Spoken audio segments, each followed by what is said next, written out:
Evangelho segundo João, capítulo 20, vamos ler primeiramente os versículos de 1 a 3 e depois vamos para o versículo 11 em diante.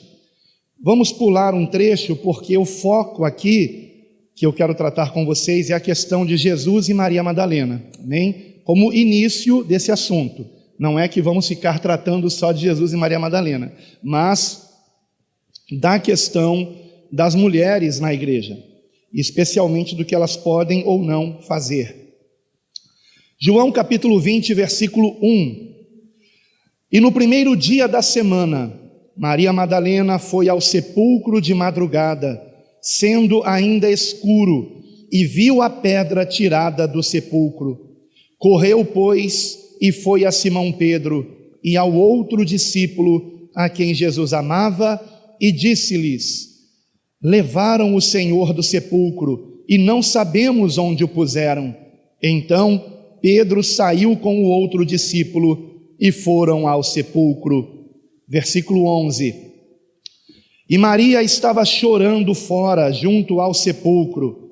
Estando ela, pois, chorando, abaixou-se para o sepulcro e viu 2 anjos vestidos de branco assentados onde jazera o corpo de Jesus, um à cabeceira e outro aos pés. E disseram-lhe eles: mulher, por que choras? Ela lhes disse: porque levaram o meu Senhor, e não sei onde o puseram. E tendo dito isto, voltou-se para trás, e viu Jesus em pé, mas não sabia que era Jesus. Disse-lhe Jesus: mulher, por que choras? Quem buscas? Ela, cuidando que era o jardineiro, disse-lhe: Senhor, se tu o levaste, dize-me onde o puseste e eu o levarei.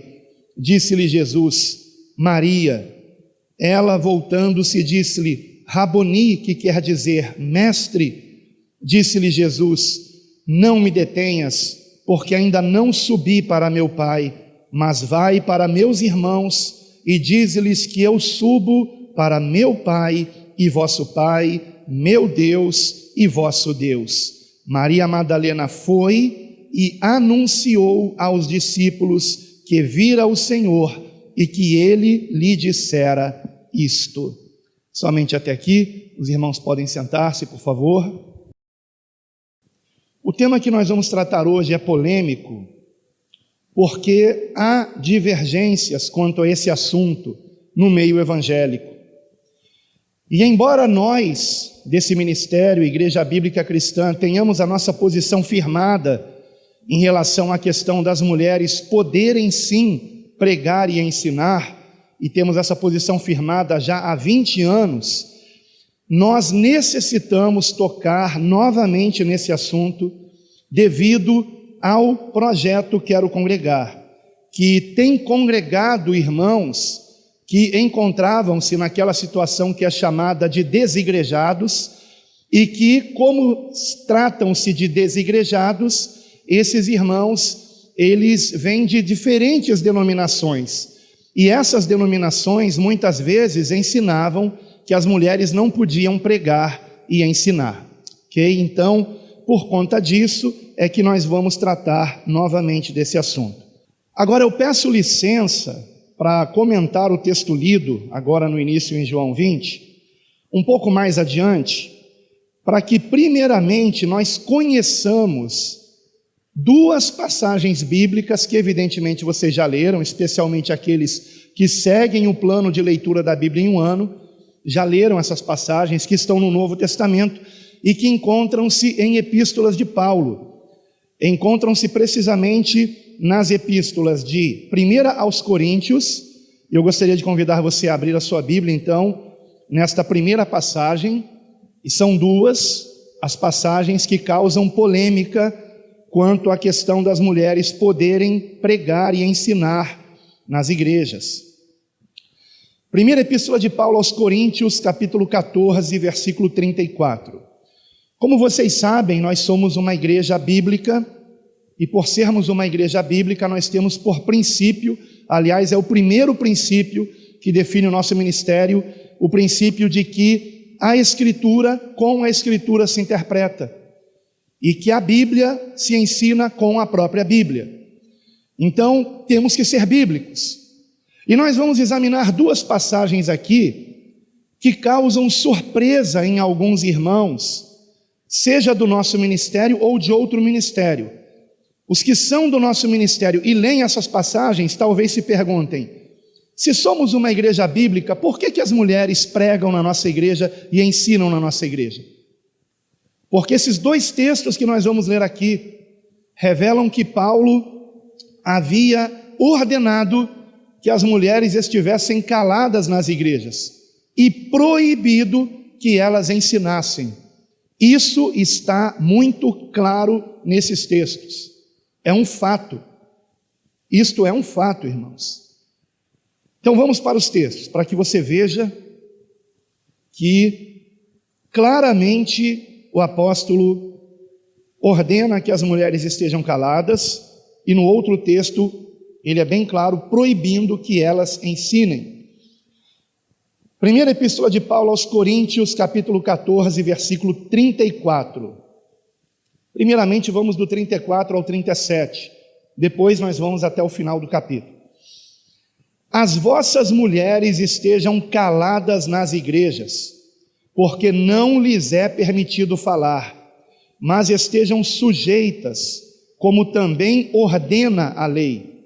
E, se querem aprender alguma coisa, interroguem em casa a seus próprios maridos, porque é vergonhoso que as mulheres falem na igreja.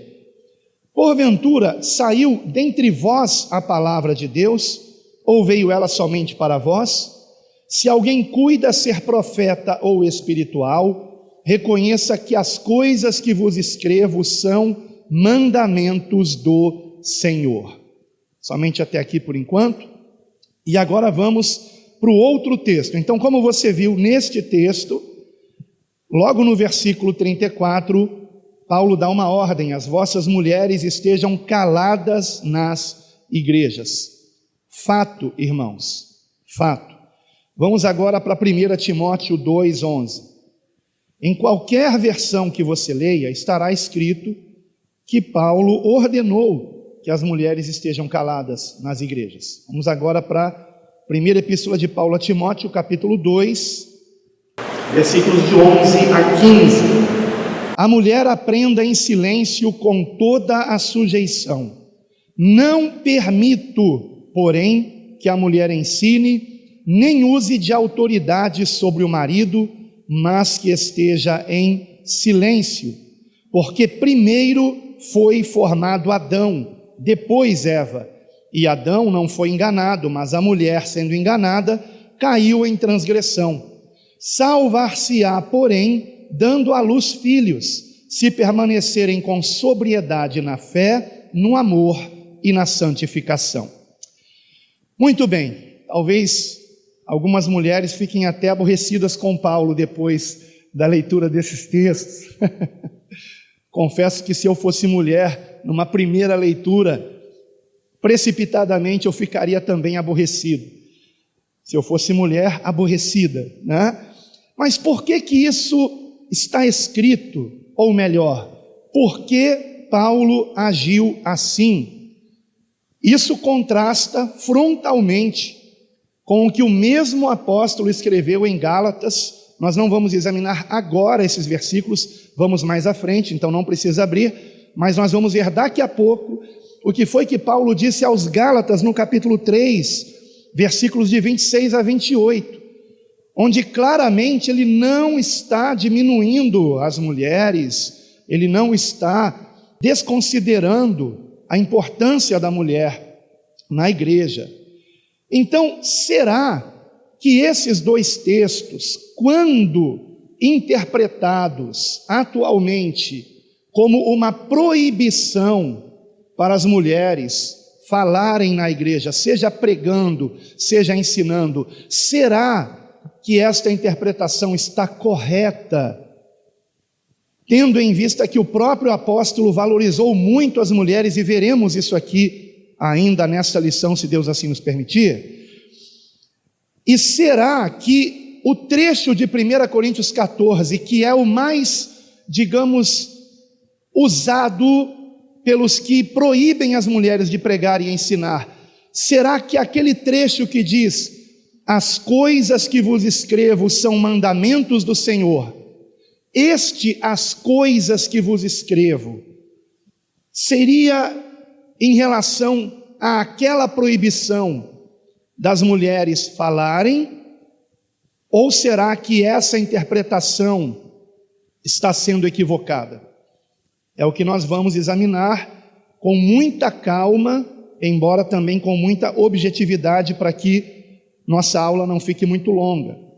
Mas antes de nós analisarmos esses dois textos com calma, com atenção, considerando o contexto bíblico e não desconsiderando também o contexto cultural, histórico, vamos agora conhecermos o valor que aquele a quem Paulo dizia imitar, Cristo, dava às mulheres. Você sabe que Paulo dizia: sede meus imitadores, como eu sou de Cristo. Então, nada melhor que, antes de analisarmos precisamente os textos de Paulo, venhamos analisar o modo como o Senhor Jesus tratou as mulheres. Qual foi o valor que o Senhor Jesus deu às mulheres e qual o limite dessa valorização? Então eu quero aqui apenas mencionar algumas referências bíblicas. Não vai dar tempo de você abri-las, mas Deus permitindo que essa mensagem seja gravada, não somente você poderá assistir de novo dando pausa nos trechos que você quiser, como também eu pretendo colocar um PDF com tudo que eu estou dizendo aqui por escrito, para que você possa depois analisar com calma, estudar na sua própria Bíblia. Então vamos lá. Primeiramente, nós encontramos que Jesus conversou com mulheres publicamente, algo que era muito incomum naquela época. Não era comum que um homem conversasse com uma mulher, a não ser que essa mulher fosse a sua esposa. Porém, Jesus conversou com mulheres publicamente, e mais do que isso, até ministrou a elas, as ensinou. Então vamos com calma aqui. Primeiramente, Jesus conversou com mulheres publicamente. Nós encontramos ao menos dois relatos bastante significativos. O primeiro deles em João 4, versículo 27, mais precisamente, onde Jesus conversa com uma mulher samaritana. E no mesmo evangelho, no capítulo 8, versículos 10 e 11, Jesus estabelece um diálogo com aquela mulher que havia sido apanhada em adultério. E nos dois casos eram mulheres que não tinham boa fama. E no entanto Jesus conversa com elas publicamente. Jesus também ministrou às mulheres em sofrimento. Então, por exemplo, nós encontramos a mulher que estava com 12 anos padecendo de uma hemorragia, há 12 anos padecendo de uma hemorragia, sendo curada pelo Senhor, ainda que ele mesmo tenha dito: quem me tocou? Mas ao ver que era uma mulher, que se tratava de uma mulher, ele não a repreendeu por ela ter tido a ousadia de tocar nele sendo uma mulher, porque aqui vai outro ponto também: as mulheres não tocavam nos homens. Isso é muito significativo também. E nem mesmo na sua roupa, e aquela mulher tocou na orla das vestes do Senhor. Jesus também ministrou às mulheres quando curou a sogra de Pedro. Isso está em Marcos 1,30. Bom, a passagem anterior, acho que eu não disse a referência, né? É Mateus 9, versículos 20 a 22, da cura da mulher hemorrágica. A cura da sogra de Pedro está em Marcos 1,30 e 31. Atende ao apelo da mulher Ciro-fenícia em Marcos 7, 24, 30. Ao se encontrar com uma viúva que enterrava seu filho único, ele cura o filho ele ressuscita o filho daquela viúva, assim mostrando que ele se importava com as mulheres, porque aquela mulher era viúva, aquele filho era o filho único e ela estaria então padecendo de grande necessidade por conta de não ter quem a sustentasse. Então Jesus ressuscita o filho daquela mulher. E finalmente em Lucas 13, versículos 10 a 17, a cura da mulher encurvada. Jesus também permitiu que mulheres fizessem coisas que os judeus da época não permitiriam. Como, por exemplo, Jesus permitiu que mulheres o ungissem. Isso está em Mateus capítulo 26, versículos 6 a 13, e Lucas capítulo 7, de 36 a 50. Permitiu também que mulheres o ajudassem financeiramente o seu ministério. Há uma passagem muito clara e específica sobre isso, está em Lucas 8, versículos 2 e 3. Jesus também permitiu que elas exercessem hospitalidade, Lucas 10, 40, João 12, versículo 2. Jesus também permitiu que mulheres fossem contadas entre seus discípulos, tais como Maria Madalena, que vimos no início, Joana, Susana, Salomé e as famosas irmãs de Lázaro, Marta e Maria, todas discípulas de Cristo, mencionadas nos evangelhos. E também permitiu que fossem as primeiras a testemunhar a sua ressurreição. Antes de qualquer homem, quem viu o túmulo vazio foram mulheres. E isso está em Mateus 28, de 5 a 8, Marcos 16, de 1 a 8, Lucas 24, de 2 a 9, João 20, de 1 e 2.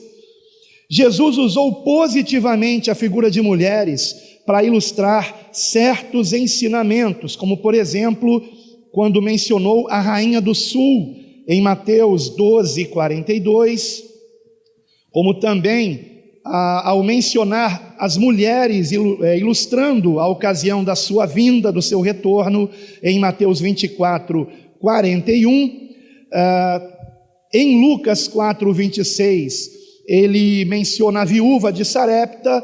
Em Lucas 15, de 8 a 10, ele menciona a mulher em busca da sua dracma perdida, ou seja, usando a figura de uma mulher para uma parábola.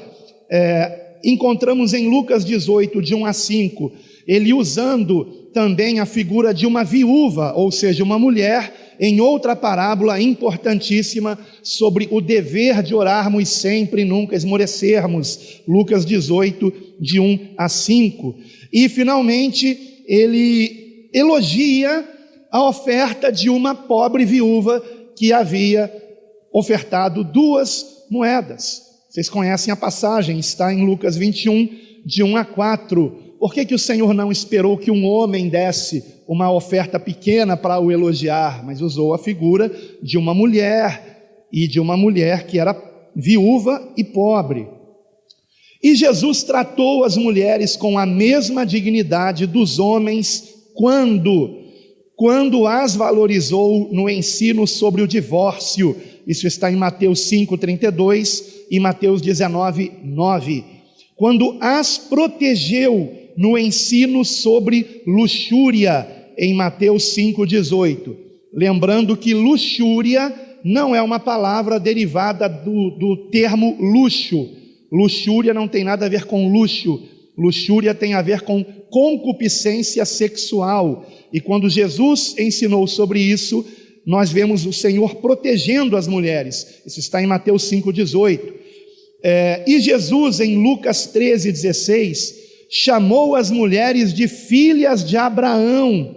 E também em Lucas, só que agora versículo 10, 38 a 42, e também no capítulo 23, de 27 a 31, e também em João 11, 20, as ensinava. São passagens que mostram Jesus ensinando as mulheres, mostrando que elas tinham sim capacidade para aprender.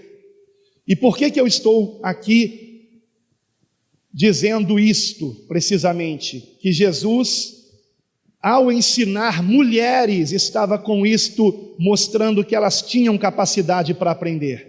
Porque os rabinos já naquela época, como ao longo também dos séculos que se seguiram, ensinavam que era preferível queimar a lei do que perder tempo tentando ensiná-la a uma mulher.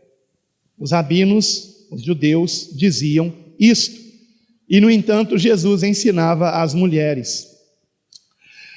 E às vezes as ensinava particularmente, como foi no caso de ensinar Marta e Maria na casa delas.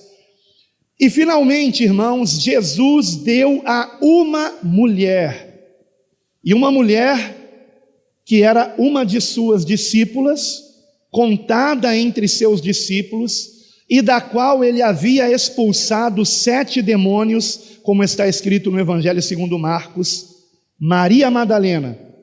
Jesus deu a esta mulher a incumbência de anunciar a sua ressurreição, tendo sido esta pessoa, uma mulher, da qual Jesus havia expulsado 7 demônios, o primeiro ser humano a ver Jesus ressuscitado e a conversar com ele. E Jesus deu a esta mulher a incumbência de anunciar aos apóstolos a boa nova, o Evangelho. Jesus está vivo, aleluia! Então, amados, este é o valor que o Senhor Jesus deu às mulheres. E se hoje as mulheres são valorizadas, graças a Deus por isso, devem isso, toda a sociedade deve isso, nós devemos isso a Jesus. Porque ao longo dos séculos, a sua mensagem foi surtindo efeito na sociedade. Assim como também ajudou na valorização das crianças, na valorização dos idosos. Agora tomem cuidado com aqueles que usam essas pautas para ir além do que Jesus ensinou. Muito cuidado, irmãos, muito cuidado mesmo. Porque se por um lado Jesus valorizou as mulheres desta forma, por outro lado, nós vemos que Jesus não escolheu qualquer mulher para exercer o apostolado. Quando ele escolheu 12 dos seus discípulos para estarem sempre com ele e darem continuidade à sua missão, não se envolvendo com mais nenhum trabalho secular, mas dedicados integralmente à obra do Evangelho, assim como Jesus deixou a carpintaria para dedicar-se também à pregação do Evangelho, vivendo das ofertas, vivendo pela fé. Quando Jesus escolheu 12 dos seus discípulos para isso, só escolheu homens. Nós encontramos isso em Mateus 10, versículos de 2 a 4, Marcos 3, de 14 a 19 e Lucas 6, de 13 a 16. E ainda que João não mencione a escolha dos 12, no Evangelho segundo João só aparecem apóstolos homens, que são os 12. Por conseguinte, os apóstolos não cogitaram que uma mulher pudesse substituir aquele apóstolo que foi o traidor, Judas, que após haver se suicidado, teve em seu lugar outro homem e não uma mulher. E poderia muito bem Pedro e os demais apóstolos terem tentado, digamos assim, honrar as mulheres, escolhendo uma mulher para o lugar de Judas, mas isso nem sequer foi cogitado, irmãos. Fora de cogitação a escolha de uma mulher para o apostolado. E quando os apóstolos escolhiam os anciãos, que eram os pastores, aqueles que estariam responsáveis pelo governo local da igreja, os apóstolos instruíam e eles mesmos só escolhiam homens para a função pastoral. Eles só escolhiam homens anciãos, no masculino, nunca anciãs, e eles, quando orientavam pastores que já estavam ocupando uma função de cuidar de várias congregações, então, digamos assim, um bispado, uma supervisão. O termo bispo significa supervisor.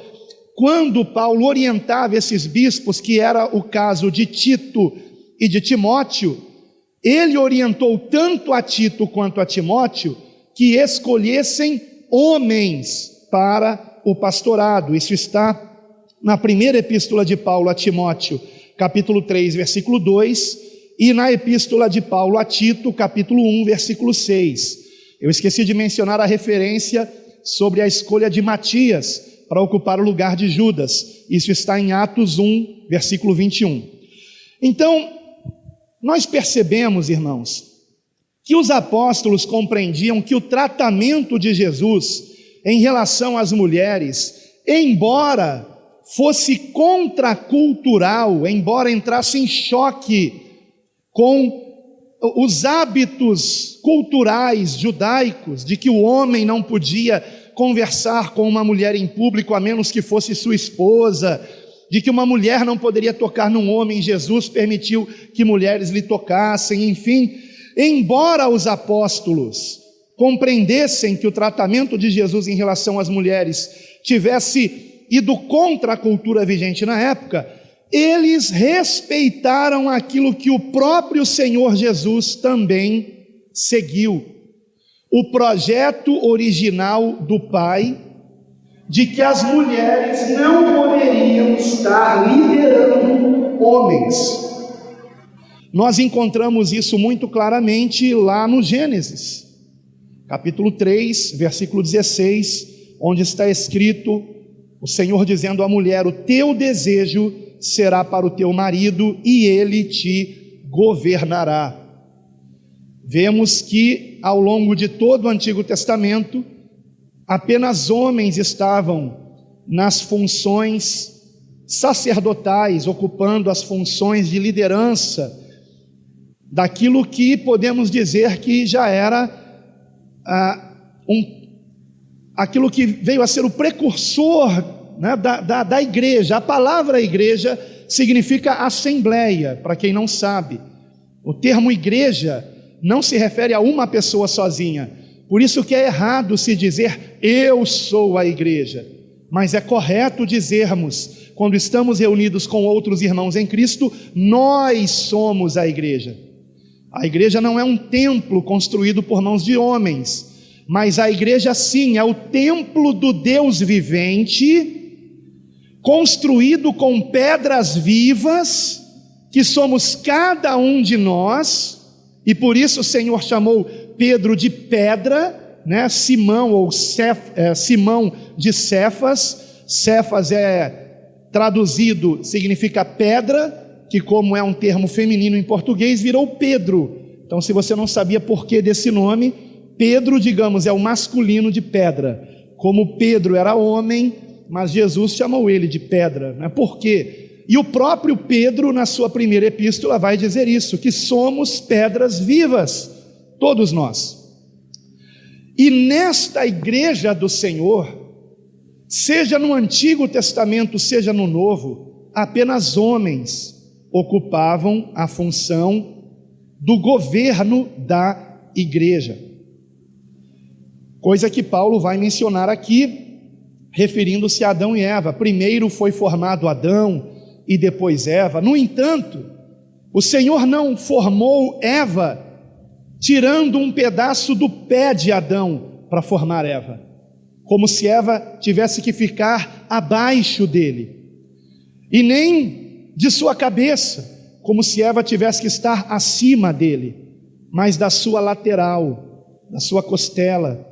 Foi da costela de Adão que Eva foi formada, mostrando assim que a mulher ela tem que estar ao lado do homem, mas o governo é dado ao homem, não à mulher.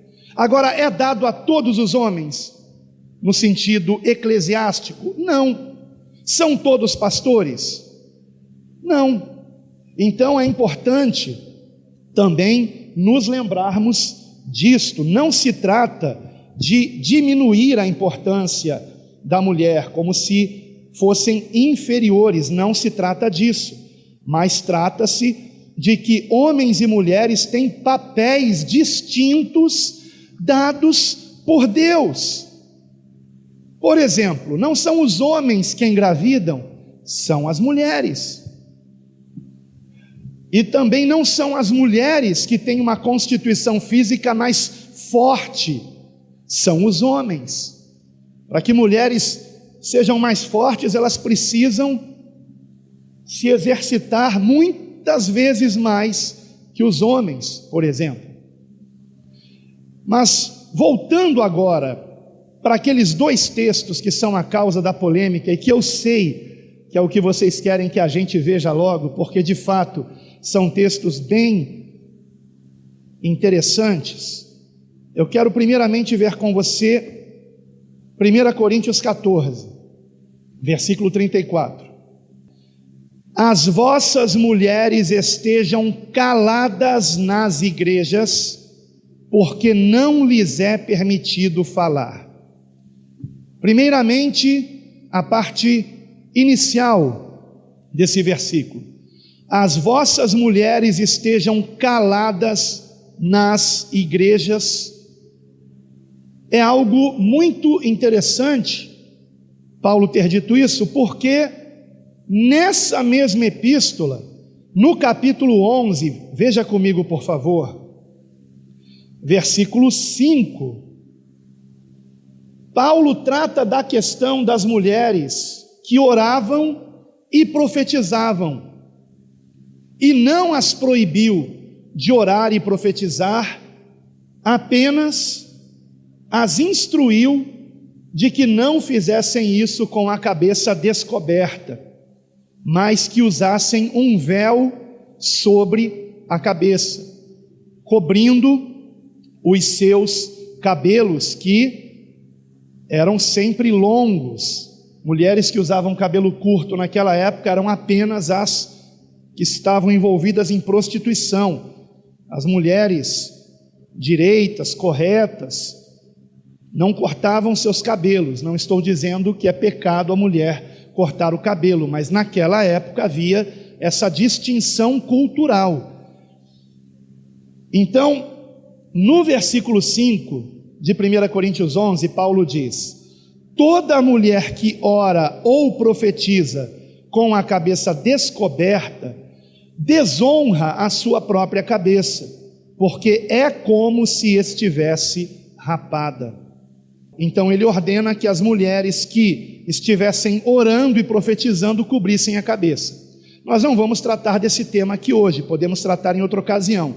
Mas, se Paulo está orientando que as mulheres orem e profetizem, desde que estejam com véu sobre a cabeça, como que apenas 3 capítulos adiante, no capítulo 14, Paulo vai proibir que essas mulheres falem, dizendo: as vossas mulheres estejam caladas nas igrejas, porque não lhes é permitido falar. Evidentemente, nós não estamos diante de uma contradição, irmãos.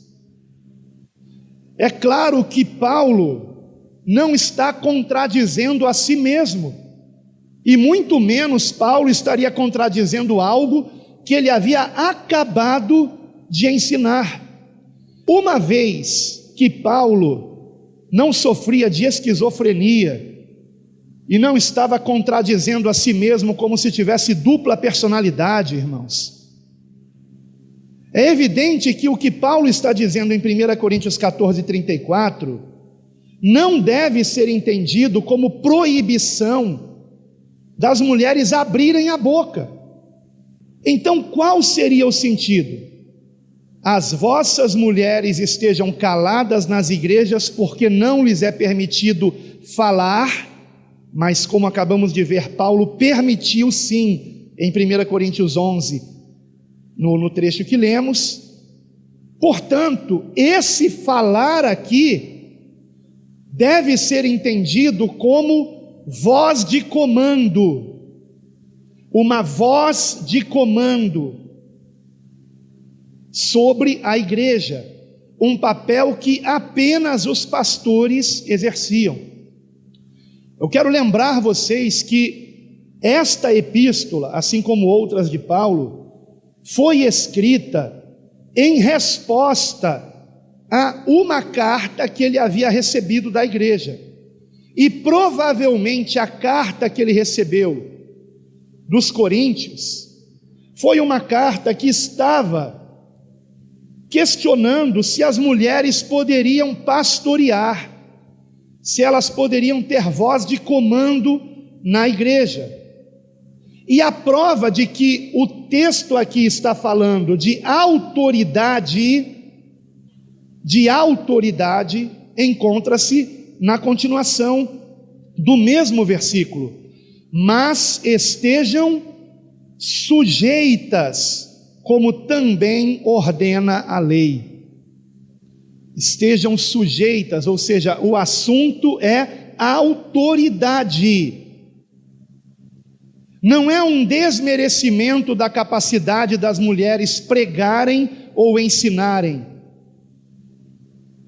mas é uma ênfase de que as mulheres não podem exercer autoridade na igreja, elas não podem estar no governo da igreja no lugar de um pastor. E quando o texto diz como também ordena a lei, já vimos que no Antigo Testamento todo o restante da lei em relação às mulheres baseia-se em Gênesis 3, versículo 16. Portanto, o assunto aqui é autoridade. Então veja comigo, o versículo 34, ele pode ser dividido aqui em 3 partes. Primeiramente, a ordem: as vossas mulheres estejam caladas nas igrejas. Em segundo lugar, o motivo: porque não lhes é permitido falar, mas no sentido de autoridade. E agora o assunto, autoridade: mas estejam sujeitas, como também ordena a lei. Então a ordem é que as mulheres estivessem caladas, o motivo, porque não era permitido que as mulheres pastoreassem. Então esse calada tem que ser entendido como o pastoreio, e o assunto é a autoridade, que na igreja não pode ser dado a mulheres, mas apenas a homens. E esta não foi uma determinação minha, foi uma determinação de Deus. E eu creio até porque Deus usa a figura do homem e da mulher, representando Cristo e a igreja. A igreja pode mandar em Cristo? Não. Cristo manda na sua igreja. E vocês sabem que Paulo, por exemplo, usa a figura do homem e da mulher comparando Cristo à igreja, mais especificamente em relação ao marido e à sua esposa. Agora, o versículo 35, irmãos, trata de outro assunto, embora não pareça. A prova de que ele trata de outro assunto é que ele começa, o versículo 35, com o termo ou seja, ele está agora falando de outra coisa. E, sendo então outro assunto, se querem aprender alguma coisa, interroguem em casa seus próprios maridos, porque é indecente ou vergonhoso, dependendo da versão, que as mulheres falem na igreja. O versículo 35, ele se refere não mais à questão de autoridade, mas ele se refere a uma questão cultural que era muito mais forte no mundo gentílico para o qual Paulo está escrevendo. Ele está escrevendo para a igreja de Corinto, assim como ao escrever para Timóteo, ele está escrevendo para alguém que cuidava das igrejas em Éfeso.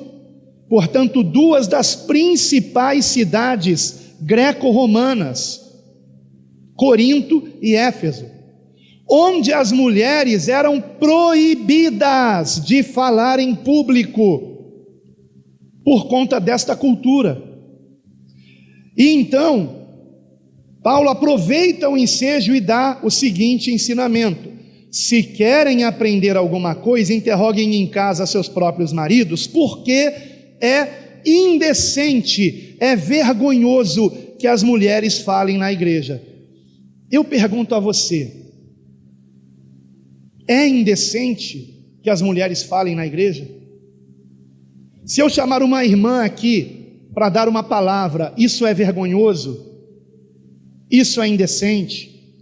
O termo grego traduzido como indecente ou vergonhoso é aiskron, que significa exatamente vergonhoso, desprezível, desonroso. Para nós é vergonhoso? É desprezível? É desonroso? Não, irmãos. E a prova de que nós temos que julgar segundo o nosso tempo está aqui nessa epístola de 1 aos Coríntios. No capítulo 11, vejam comigo por favor o versículo 13. O que Paulo diz. 1 Coríntios 11, 13. Julgai entre vós mesmos, é decente que a mulher ore a Deus descoberta? Julgai entre vós mesmos.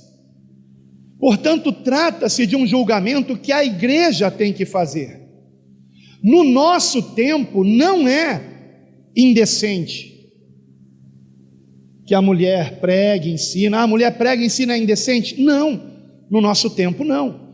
Mas naquele tempo era, especialmente naquela cultura greco-romana, onde as mulheres, elas tinham menos direitos até que animais, para vocês terem uma ideia. E repito, embora a cultura greco-romana tenha influenciado muito o mundo inteiro, especialmente na questão da arte e da lei, mas não conseguiu manter as mulheres sendo tratadas como animais, porque Cristo quebrou esse paradigma, irmãos, com o Evangelho, valorizando as mulheres. Isso foi percebido pelas igrejas ao longo dos séculos, e é por isso que hoje as mulheres são valorizadas.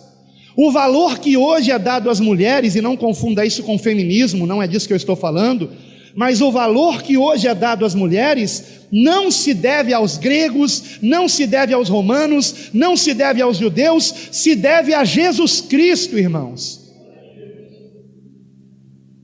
Louvado seja Deus. Mas Paulo, para evitar problemas, especialmente numa igreja que precisava crescer e vencer muitos desafios na sua época, especialmente concernentes à perseguição, para evitar problemas, Paulo dá essa orientação: olha, se as mulheres quiserem falar alguma coisa em relação à palavra, que elas perguntem a seus maridos.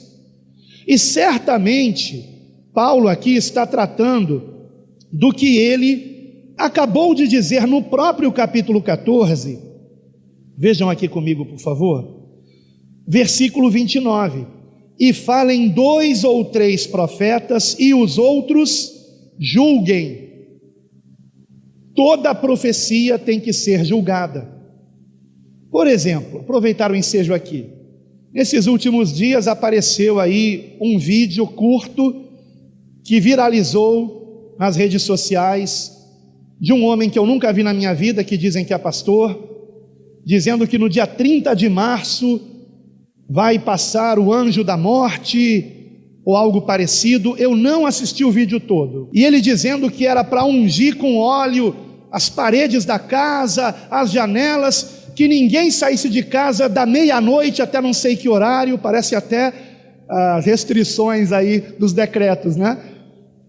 E eu não sei se ele estava querendo mandar o povo dele ficar em casa naquele horário, porque ele ia fazer alguma coisa errada na rua, porque quem é que sai de casa depois da meia-noite, irmãos?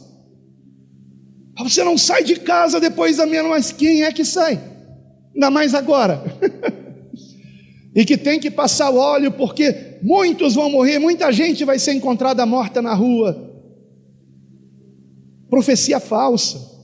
Nada contra o homem em si, eu nem conheço, não é nada pessoal.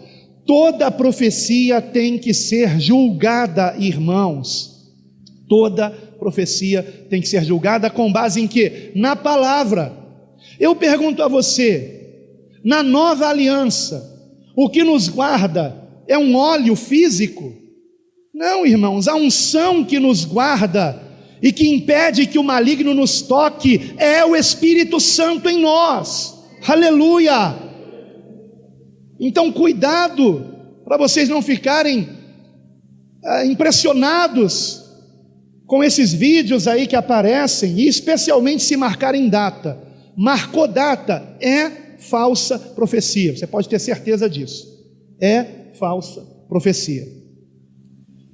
E então, amados, toda profecia tem que ser julgada, e no momento que havia o julgamento da profecia, provavelmente em Corinto, as mulheres estavam dando as suas opiniões, mas Paulo vem proibir isso. Isso não poderia acontecer. Ainda que a mulher pudesse orar e profetizar, ela não poderia depois julgar a profecia que foi dita. Isto caberia apenas aos homens. E por quê? É o que nós veremos dentro de instantes. E quanto ao versículo 36 em diante, vamos de novo para 1 Coríntios capítulo 14, irmãos. 1 Coríntios 14. E quanto ao versículo 36 em diante, vamos até o final do capítulo agora. Portanto, saiu dentre vós a palavra de Deus, ou veio ela somente para vós?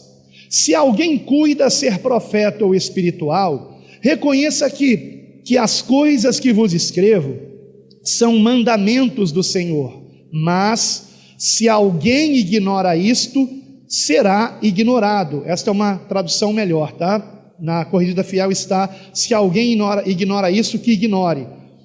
Mas será ignorado é o entendimento mais correto. Portanto, irmãos, procurai com zelo profetizar, e não proibais o falar em línguas, mas faça-se tudo decentemente e com ordem. Por que eu fiz a leitura completa do 36 ao 40? Porque dos versículos 36 ao 40, nós encontramos aqui a conclusão do assunto que Paulo havia iniciado, falando a respeito da ordem no culto e daquilo que era ou não apropriado para o culto, aquilo que seria ou não vergonhoso acontecer no culto. Então Paulo está tratando aqui de dois assuntos, como ele diz no versículo 40, ordem e decência. Faça-se tudo decentemente e com ordem. Então Paulo está tratando de dois assuntos que ele começou bem antes, inclusive. Ele começou já no capítulo 11, quando ele diz que as mulheres só poderiam orar e profetizar usando um véu. Por que ele dá esta orientação? Porque não era apropriado, não era decente que as mulheres orassem e profetizassem sem o véu. Portanto, estes são os assuntos que Paulo trata aqui. Dois assuntos. O primeiro deles, o que é ou não apropriado. É apropriado que as mulheres orem e profetizem sem véu? Não, não é apropriado. Então usem o véu. É apropriado que as mulheres estejam pastoreando uma igreja? Não, de forma alguma. Então que elas estejam caladas, que elas não tenham voz de comando. É apropriado que elas deem suas opiniões quando alguém profetizar? Não, se elas quiserem, que perguntem a seus maridos em casa. Por quê? Ele explica por quê. O motivo É cultural, final do versículo 35, veja novamente comigo. Porque é indecente ou vergonhoso que as mulheres falem na igreja. Compare esse final do versículo 35 com o capítulo 11, versículo 13, que diz: julgai entre vós mesmos aquilo que é apropriado e o que não é apropriado. Então, naquela época, especialmente naquela cultura, as mulheres não podiam falar com a mesma liberdade que hoje tem para falar, irmãos. E que Jesus se alegraria, como homem hoje, de ver essa liberdade que as mulheres têm. Jesus se alegraria de ver uma mulher pregando o evangelho. Não por acaso ele escolheu uma mulher para ser a primeira a vê-lo ressuscitado, a conversar com ele e a incumbi-la de anunciar o evangelho. Então, que história é essa? De que as mulheres não podem pregar e ensinar? Não podiam naquela época, mas pastor, está escrito aqui em 1 Coríntios capítulo 14, versículo 37, que são mandamentos do Senhor, não são mandamentos de Paulo. Irmãos, a explicação está no contexto. A explicação está no contexto que trata de dois assuntos: ordem e decência. Estes são os mandamentos do Senhor. Que na igreja haja ordem, que na igreja haja decência. Naquela época era indecente que as mulheres falassem em público, que as mulheres orassem sem véu e profetizassem sem véu. Hoje, não mais. Então, é uma questão que precisa ser compreendida dentro do seu contexto. Os mandamentos do Senhor são mencionados aqui: ordem e decência. Com esse versículo 40, ele resume tudo que ele já vinha falando desde o capítulo 11, irmãos, em relação a como devemos nos portar na igreja. E quando eu digo na igreja, na reunião dos discípulos de Cristo, quando nos reunimos para juntos nos edificarmos em Cristo, como devemos nos portar? Com ordem e com decência. É decente que uma mulher use roupa decotada? É decente? Não, é indecente. Então, que as mulheres não usem roupa decotada, que as mulheres não usem roupa transparente, os homens também, que as mulheres não usem a roupa colada no corpo, os homens também. Decência. É apropriado que alguém participe do culto de boné? É apropriado? Não, não é apropriado, irmãos. Isso dá uma impressão de desrespeito, de irreverência. Então não vamos usar boné no culto. É apropriado que no culto a gente esteja de bermuda e chinelo? Se para nos apresentarmos perante um juiz é proibido que estejamos de bermuda e chinelo e camiseta, como que diante de Deus eu vou me apresentar dessa maneira, irmãos? Então vejam que os mandamentos do Senhor permanecem, irmãos, dentro daquilo que a sociedade entende que é decente. Então nós ainda temos que nos vestir e de modo que para a sociedade seja decente. Eu já ensinei sobre isso, eu esqueci o título, mas se for para a internet vai aparecer aqui em cima a pregação, onde eu expliquei direitinho a respeito disso, com base na palavra. Portanto, irmãos, o assunto aqui desse capítulo e dos anteriores, a começar do 11, é ordem e decência no culto, nas reuniões cristãs. Estes são os mandamentos do Senhor: ordem e decência. Não é um mandamento do Senhor que a mulher não fale, porque senão o próprio Senhor Jesus não teria incumbido Maria de anunciar o evangelho. E não foi só a Maria que Jesus incumbiu de anunciar o evangelho. Também aquela mulher que tinha 5 maridos, lembra que Jesus disse: o que agora tens não é o teu marido? A mulher samaritana, aquela mulher vai à cidade, conta para os homens, o texto diz isso, os homens, conta para aqueles homens o que Jesus tinha dito, e eles vão ter com Jesus e se convertem a Jesus, porque uma mulher os levou até Jesus. Então que história é essa? Que mulher não pode falar? Vamos agora para o outro texto, 1 Timóteo 2, versículos 11 a 15. Podemos ler primeiramente os versículos 11 e 12. A mulher aprenda em silêncio com toda a sujeição, não permito, porém, que a mulher ensine, nem use de autoridade sobre o marido, mas que esteja em silêncio. Vamos fazer uma análise aqui com base no texto original, texto grego, como fizemos também anteriormente em 1 Coríntios 14.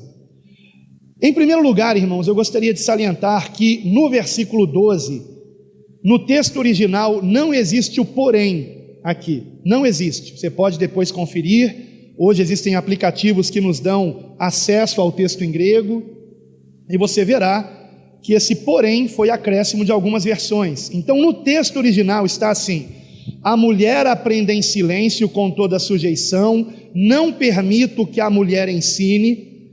Eu digo isso porque esse porém dá a impressão que ele está falando agora de outro assunto, não é. É o mesmo assunto. A mulher aprenda em silêncio com toda a sujeição, não permito que a mulher ensine, nem use de autoridade sobre o... E aqui vamos dar uma pausa, porque o termo grego aqui é um termo que tanto pode ser traduzido como marido, como pode ser traduzido como homem. Ele aparece em grego 211 vezes. É o termo aner, 211 vezes. Dessas 211 vezes, 160 vezes aparece como homem, não como marido, e 51 vezes como marido, por causa do contexto que menciona a esposa. Então, é por isso que existem versões que aqui traduzem autoridade sobre o homem e não sobre o marido, porque de fato esse termo em grego, ele é na maioria das vezes, na grande maioria das vezes, 3/4 das vezes, ele é traduzido como homem, não como marido. Então não se trata aqui apenas de uma questão da submissão da esposa ao marido, mas novamente se trata aqui da questão de que as mulheres não podem ter a autoridade para pastorear uma igreja, porque senão elas teriam domínio sobre os homens, e isto é contrário à vontade de Deus, segundo a própria palavra de Deus. Então vamos ler novamente com esse entendimento. O assunto aqui, irmãos, é o pastorado. A mulher aprenda em silêncio com toda a sujeição, não permito que a mulher ensine, nem use de autoridade sobre o homem, mas que esteja em silêncio. E na verdade, irmãos, o texto mesmo em grego, literalmente diz assim: mas não use de autoridade de homem. Essa seria a tradução correta. Estão entendendo? O assunto aqui é o pastorado.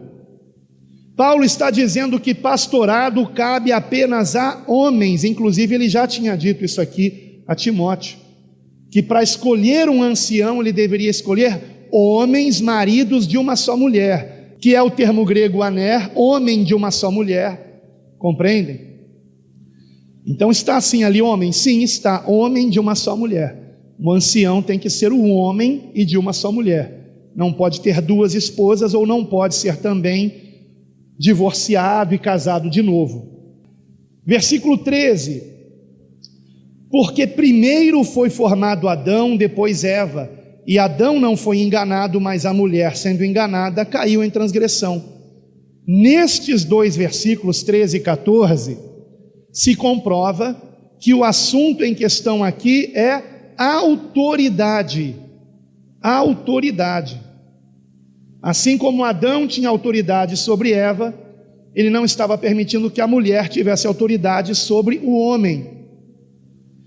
Versículo 15: salvar-se-á, porém, dando à luz filhos, se permanecer com modéstia na fé, na caridade e na santificação. Esse na caridade é na Revista e Corrigida, na Corrigida Fiel está no amor e na santificação. É evidente que Paulo não está aqui fazendo com que a salvação da mulher dependa de suas obras, como se estivesse dizendo que a mulher não será salva se ela não engravidar e tiver filhos. Entender dessa forma é entender errado. E esse versículo 15 é uma comprovação do quanto uma pessoa pode entender erradamente um texto se ela não analisá-lo com cuidado.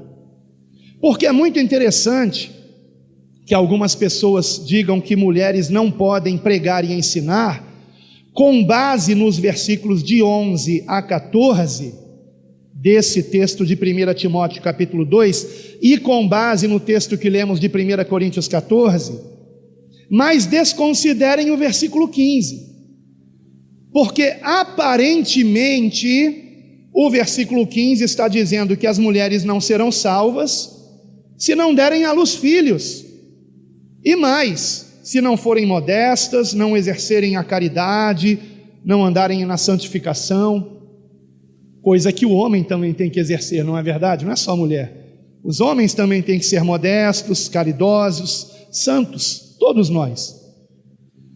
Mas aparentemente, uma leitura apressada dá a entender que Paulo aqui está dizendo que a salvação não seria apenas pela graça por meio da fé, mas seria pelas obras. E no caso das mulheres, mulheres estéreis que não têm filhos estão perdidas, e mulheres que não querem engravidar estão perdidas.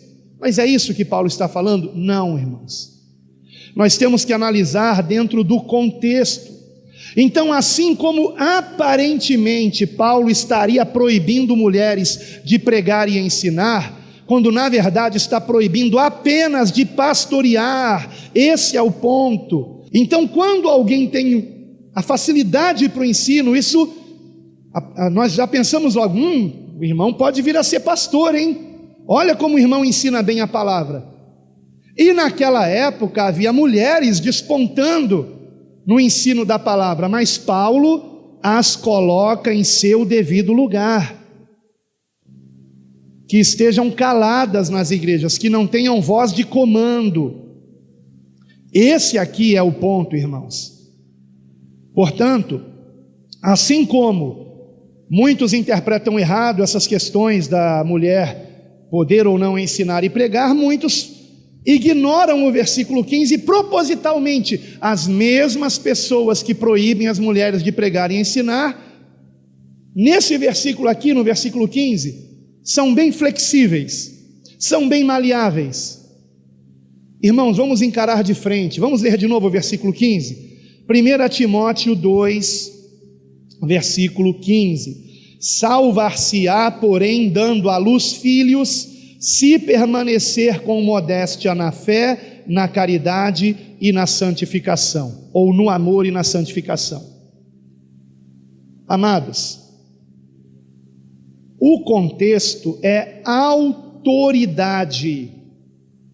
Não foi dado à mulher a missão de ter autoridade sobre os homens, mas foi dada à mulher a missão de ser mãe, e a mãe tem autoridade sobre os filhos, pelo menos enquanto moram na casa dos pais. Então o que Paulo está dizendo é o seguinte, que as mulheres não se esqueçam que elas, dando à luz filhos, terão autoridade sobre eles. Nas entrelinhas é isso que está sendo dito aqui.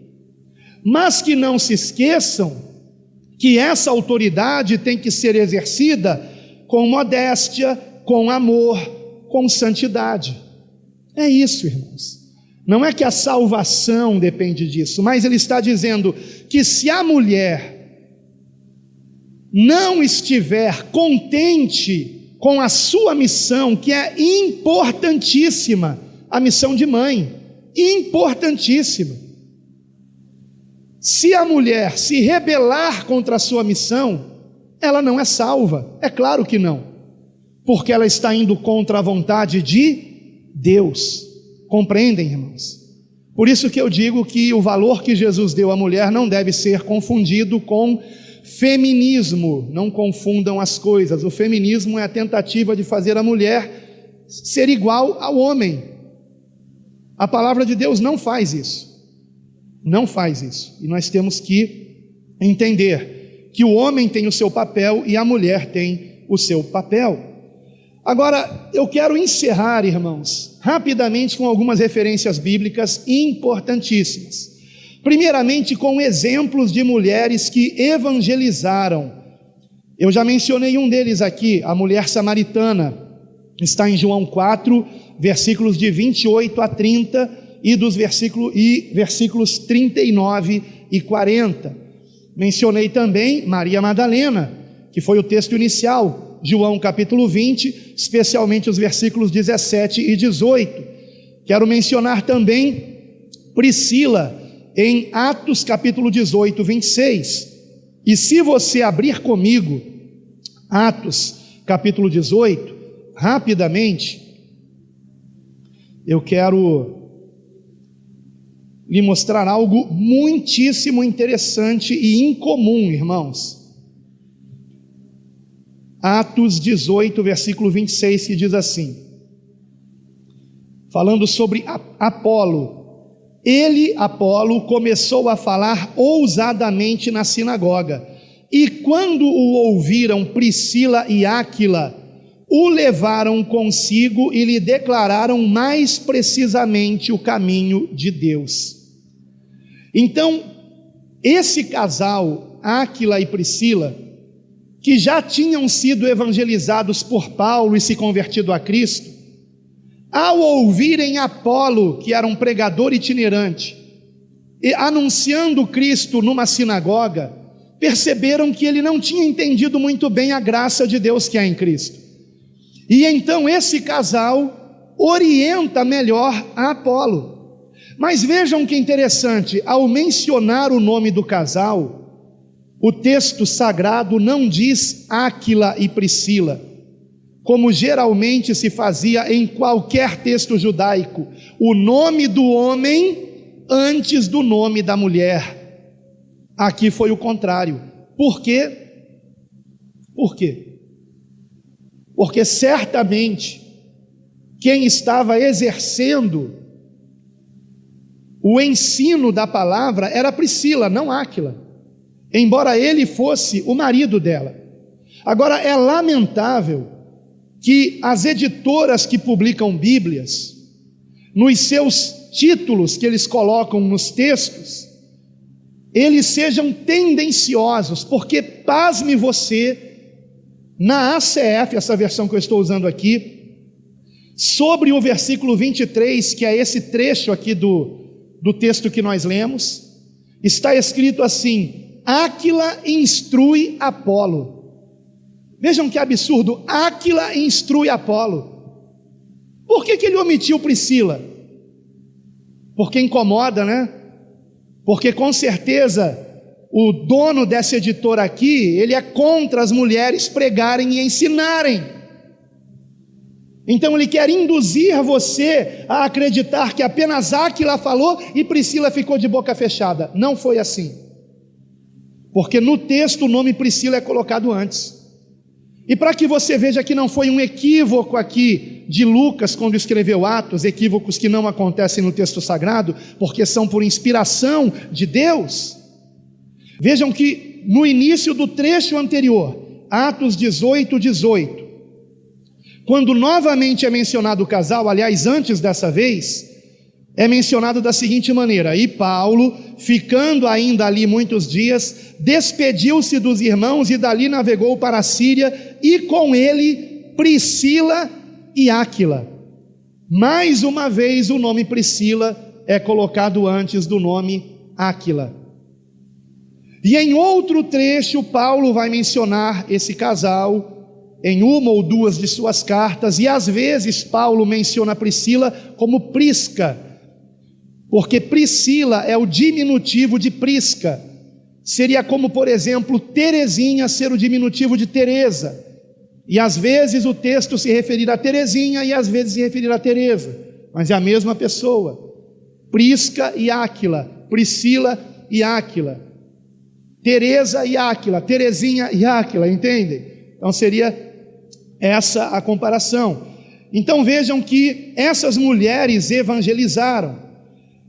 Vejam que Filipe, que primeiramente ele é tido contado entre os 7 que exerceram o diaconato, depois ele aparece como exercendo a função de evangelista, e o texto em Atos capítulo 21 diz que ele tinha 4 filhas virgens, e o versículo 9 diz precisamente que elas profetizavam. Mais uma vez, mulheres exercendo aqui um dom dado por Deus, com toda a liberdade. Lembrem-se da profecia de Joel, Atos capítulo 2, versículo 17. É muito significativo, e aqui eu quero agradecer o pastor Álvaro, da congregação da Igreja Bíblica Cristã em Campinas, que me chamou a atenção para isso. Atos capítulo 2, versículo 17, aonde Pedro menciona a profecia de Joel, e ele menciona precisamente o seguinte: e nos últimos dias acontecerá, diz Deus, que do meu espírito derramarei sobre toda a carne, e os vossos filhos e as vossas filhas profetizarão. Vejam que interessante, é mencionado especificamente que as mulheres também receberiam o dom do Espírito Santo e não ficariam caladas. Os vossos jovens terão visões e os vossos velhos sonharão sonhos. Que interessante, o Espírito Santo de Deus é dado tanto a homens quanto a mulheres. E lembrem-se que aqui, no dia de Pentecostes, haviam também mulheres reunidas, dentre aqueles 120 que estavam todos no cenáculo e foram cheios do Espírito Santo. Lembrem-se que nas listas dos dons, nas epístolas, não está dito dom para mulher, dom para homem. São dons que Deus dá o dom a quem Ele quer. E finalmente, irmãos, o próprio Paulo não diminuiu a importância da mulher na igreja, embora não tenha ido além do limite que nós devemos valorizar a mulher, porque em Gálatas capítulo 3, se você puder, veja comigo, Gálatas 3, vejam comigo por favor a partir do versículo 26, porque todos sois filhos de Deus pela fé em Cristo Jesus, porque todos quantos fostes batizados em Cristo, já vos revestistes de Cristo. Vejam que ele está dizendo todos, irmãos, preste bem atenção nisso. Vou repetir, versículo 26, todos sois filhos de Deus pela fé em Cristo Jesus, porque todos quanto fostes batizados em Cristo, já vos revestistes de Cristo. Nisto não há judeu nem grego, não há servo nem livre, não há macho nem fêmea, porque todos vós sois um em Cristo Jesus. O mesmo Espírito Santo em cada um de nós. Agora, qual é o limite disto? O limite é que a mulher não pode ter autoridade sobre o homem. Ponto. Se Deus deu à mulher o dom de pregar, preguem, mulheres. Se Deus lhe deu o dom do ensino, ensinem. Ainda mais agora nos últimos dias, em que precisamos, mais do que nunca, pregar o Evangelho, ensinar a palavra, e são poucos que se dispõem a ensinar corretamente. Agora lembrem-se, isto não significa que uma mulher possa assumir o pastorado de uma igreja.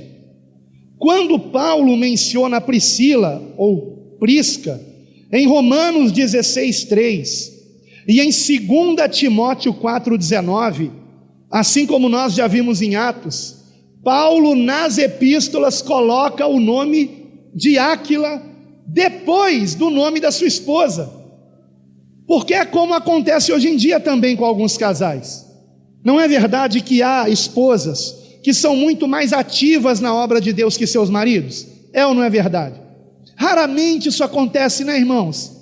Raramente, né, irmãos? Muito raramente. Para não dizer o contrário.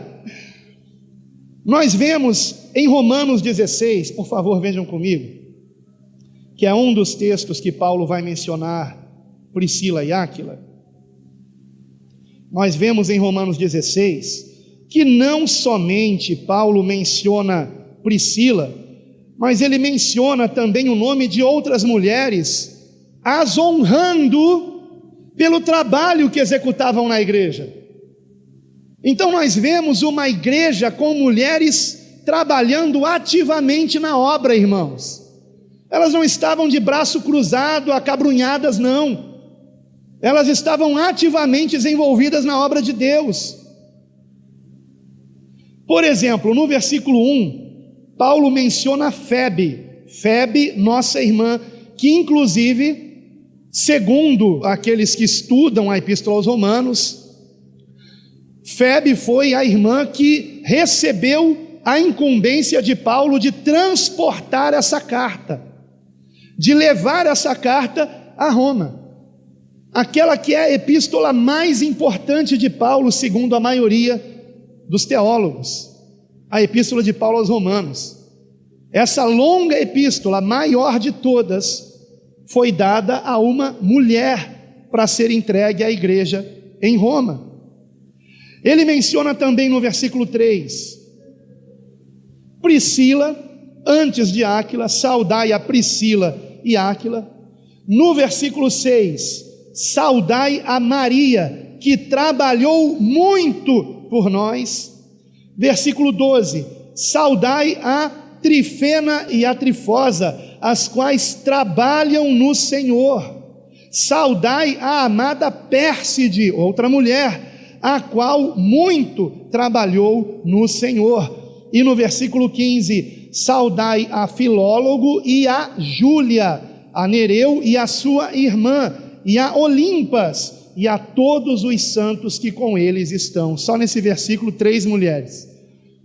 Então, irmãos, é evidente que Paulo não desmerecia a importância da mulher na igreja. O que ele escreveu aos coríntios era algo local para aquela igreja, que vivia num contexto cultural rígido, e que traria problemas à igreja, se as mulheres quisessem ter a mesma liberdade que outras igrejas de outros locais estavam tendo. O que muitos não questionam, não param para pensar é o seguinte: por que nas igrejas as mulheres estavam querendo pregar, ensinar? Porque elas estavam cheias do Espírito Santo, irmãos. Só que em algumas igrejas, por conta da cultura, Paulo precisou normatizar a situação de um modo muito contundente, para não trazer problema para a igreja. Por que todos vocês estão usando máscara? Isso é mandamento do Senhor, irmãos? Não. Mas nesse momento, nessa época, nesse local, é necessário que vocês estejam assim. E quando eu descer desse altar, eu também terei que colocar a minha máscara. Só estou sem máscara porque não tem ninguém a menos de 5 metros de distância. Portanto, meus queridos irmãos, vemos claramente a importância da mulher na igreja. E em Efésios capítulo 5, versículo de 25 a 28, eu não vou ler, mas nós vemos que Paulo, ele mais uma vez valoriza a mulher, lembrando que o homem deve amá-la, e que o homem, quando ama a sua mulher, ama a si mesmo. E agora, concluindo, eu gostaria apenas de mencionar as 3 passagens bíblicas que certas denominações que proíbem as mulheres de pregar e ensinar, abrem exceção apenas para o ensino a outras mulheres ou para crianças. Então, são as seguintes passagens: Tito capítulo 2, versículos 3 e 5, aonde eles querem usar esse texto para dizer que as mulheres poderiam então ensinar apenas outras mulheres, e não mais do que isso. Pois muito bem, o contexto, melhor dizendo aqui, não é eclesiástico, não tem nada a ver com a questão do ensino na igreja. O outro texto, 2 Timóteo 1,5, se trata de um comentário particular a Timóteo, falando da sua mãe, falando da sua avó, que ensinaram a Timóteo as Escrituras. Então também não é um ensinamento para a igreja, é um comentário que Paulo faz, que Timóteo aprendeu da sua mãe e da sua avó a Escritura. E finalmente, em Atos 18, 26, é um versículo usado para dizer que a mulher só pode ensinar com o seu marido do lado. É justamente a passagem onde é mencionado o casal Priscila e Áquila, onde fica evidente que Priscila falava mais que o marido, e ela deve ter ensinado. Por isso que o nome dela aparece primeiro, por isso que Paulo sempre menciona Prisca ou Priscila antes do seu marido Áquila. Então, queridos irmãos, esses 3 textos que algumas denominações usam para amenizar o problema, dizendo, não, as mulheres, não é que elas não possam ensinar, não é que elas não possam pregar, elas até podem, desde que elas apenas preguem para mulheres e desde que elas apenas ensinem mulheres e crianças.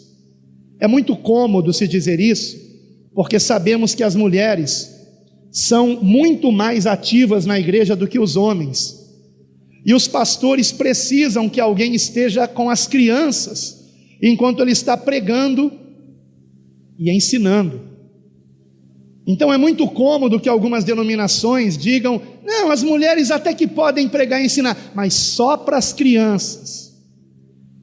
Me perdoem, irmãos, eu vou dizer aqui é forte, mas no meu entender, isso não é só uma injustiça, porque ou a proibição é para tudo, mulher não pode pregar e ensinar nem adulto, nem criança, nem mulher, nem ninguém, ou elas podem ensinar sim, para crianças, para mulheres e para homens também. E ficar no meio termo não é só uma injustiça, é também uma hipocrisia, porque esses 3 textos que eu mencionei aqui no final, Tito 2, versículos 3 e 5, 2 Timóteo 1, 5 e Atos 18, 26, não estão dizendo que as mulheres estão autorizadas a pregar e ensinar para mulheres ou para crianças, ou com o marido do lado. Não. Então, irmãos, se valem desses textos para usarem as mulheres para o ensino dos pequeninos, porque lhes convém, e não se permitem que mulheres capacitadas pelo Espírito Santo e pelo esforço que elas tiveram de meditar na palavra, não lhes é permitido ensinar a igreja. Isso não é só uma injustiça, irmãos, isso é também uma hipocrisia. Então, ou a mulher não pode pregar e ensinar para ninguém, inclusive as crianças, inclusive a outras mulheres, ou então elas podem sim, porque esses últimos textos que eu mencionei aqui, vocês podem examinar com calma, esses últimos textos que eu li aqui não estão sendo normativos para a igreja em relação a isso. Mas aqueles textos mencionados no início de 1 Coríntios 14 e 1 Timóteo capítulo 2 é que estão sendo interpretados erradamente. Portanto, irmãos, permanecemos com o nosso entendimento de que as mulheres são também filhas de Deus, são também capazes de pregar e ensinar, porque assim como aos homens, às mulheres, também Deus dá o Espírito Santo. Portanto, irmãos, que venhamos valorizar as mulheres e que venhamos aprender com elas. Quantas vezes eu aprendi com irmãs pregando e ensinando neste púlpito? Quantas vezes eu cheguei a ir às lágrimas com pregações de mulheres neste púlpito, irmãos? Deus usa quem Ele quer, o que não significa que as mulheres possam pastorear. Ficando isso bem claro, que estejamos em paz, porque esta é a vontade de Deus. Este é o mandamento do Senhor, que haja ordem e decência na sua igreja, e a Deus toda a glória. Amém.